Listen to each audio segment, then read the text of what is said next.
What if I tell you BCCI ICC से 2 कदम आगे निकली? Watch this video till the end and you will know why I said this. तो हम पीछे जाते हैं 2 महीने, जब India versus England test series हो रहा होता है।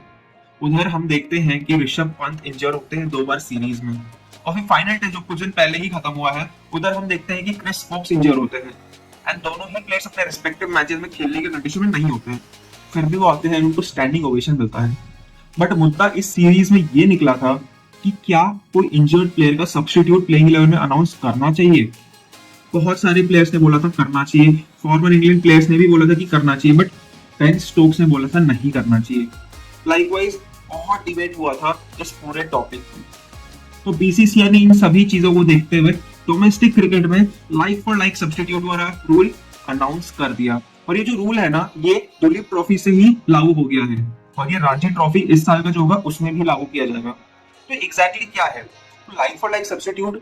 एग्जैक्टली अगर मैं बताऊं तो उसमें क्या होगा कि कोई भी प्लेयर अगर प्लेइंग 11 में इंजर होता है तो उसका एक like for like substitute announce कर दिया जाएगा। बट इस रूल में भी ना मल्टीपल कैचेस है। पहला, ये जो रूल है मल्टी डे मैचेस में ही अप्लाई हो सकता है, जैसे कि Duleep trophy and Ranji trophy.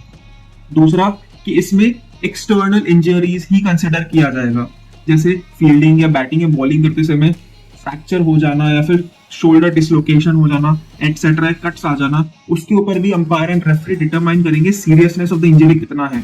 Accordingly भी एक सब्स्टिट्यूट अनाउंस किया जाएगा। हैमस्ट्रिंग इंजरी जैसी इंजरीज कंसिडर नहीं करे जाएंगे। एंड फाइनल, कि इसमें जो सब्स्टिट्यूट है ना वो लाइक फॉर लाइक ही होगा, एज द टर्म सेज कि अगर कोई बैटर इंजर हुआ है तो एक बैटर ही एज रिप्लेसमेंट टीम में आएगा, अगर कोई बॉलर हुआ है तो कोई बॉलर ही आएगा, एंड लाइकवाइज। तो ये है कि बीसीसीआई ने इन सारे फैक्टर्स को देखते हुए रूल फाइनली डोमेस्टिक क्रिकेट में अनाउंस कर दिया है। अब मेरा सवाल आपसे यही है कि क्या आईसीसी बीसीसीआई के सूट को फॉलो करके ये रूल लागू करेगी? आप मुझे बता सकते हैं कमेंट सेक्शन में।